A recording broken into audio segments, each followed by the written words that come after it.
দিনভর পোস্ট যুদ্ধে ফলক বদল। ঘাটাল হাসপাতালের নাম ফলক বদলে গেল। গতকাল নাম ফলকে উদ্বোধক দেব, আজ ফলক বদলে উপস্থিত থাকবেন দেব লেখা হলো। তার আগে সকাল থেকেই পোস্ট পাল্টা পোস্ট কুণাল ঘোষ আর দেবের।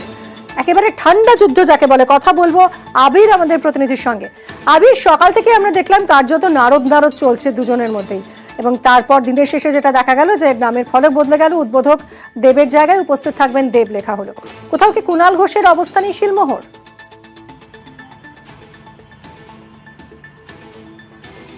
সাম্প্রতিক সময়ে একই দলের সাংসদ এবং সাংগঠনিক পদাধিকারী তাদের দুজনের মধ্যে ডিজিটাল ওয়ার বা সোশ্যাল মিডিয়াতে এই ধরনের লড়াই লক্ষ্য করতে পারা যায়নি।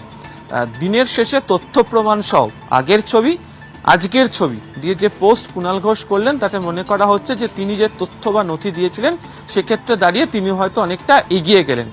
একের সঙ্গে একাধিক প্রশ্ন উঠতে শুরু করে গেল, সেটা হচ্ছে কোথাও কি গিয়ে এই ধরনের তরজা বা একে অপরের সঙ্গে কথাবার্তাকে অস্বস্তি বাড়িয়ে দিল না তৃণমূল কংগ্রেসের মধ্যে?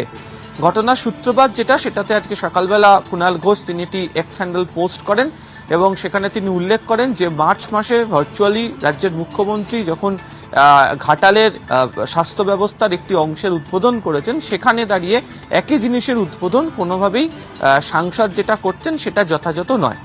জবাব এলো এক্স হ্যান্ডেলিক সাংসদের, এবং সেখানে তিনি উল্লেখ করলেন যে তথ্য যথাযথ নয়, নতুন মেশিন এসছে তাতে হয়েছে। এবং এরপরও দেখতে পাওয়া গেল আরও কয়েক দফা টুইটে একে অপরের বিরুদ্ধে লিখেছেন, যদিও কেউ কাউকে তারপর থেকে আর নাম উল্লেখ করলেন না, কিন্তু বুঝিয়ে দিলেন যে একে অপরের জায়গা ছাড়তে রাজি নন। তো আজকে সন্ধ্যায় যেটা জানা যাচ্ছে যে ঘাটাল যে সুপার স্পেশালিটি হসপিটাল, সেখানের যে ফলক নিয়ে বিতর্ক দেখা গিয়েছিল, সেখানে উদ্বোধক সেই শব্দটি মুছে গেছে, সেখানে উদ্বোধনী উপস্থিত ছিলেন বা থাকবেন এই শব্দটি সেখানে বসে গিয়েছে। তবে তার পরের নামটা সাংসদ দেবের অবশ্যই থেকেছে।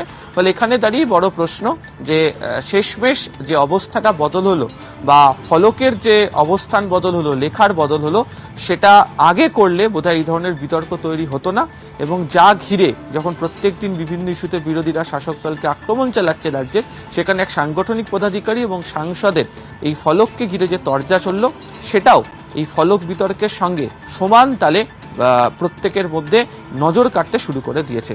যাও বর্তমান সময় দাঁড়িয়ে রাজনৈতিকভাবে অনেকেই বলছেন শাসক দলের অন্দরে কিছুটা হলো দৃষ্টিকটু অবস্থা তৈরি করেছে। ধন্যবাদ আবির। যার সংক্রান্ত তাকে আমি এমনিতে খুবই পছন্দ করি, ফলে আমি তার সঙ্গে বাড়তি বিতর্কে জড়াতে চাই না।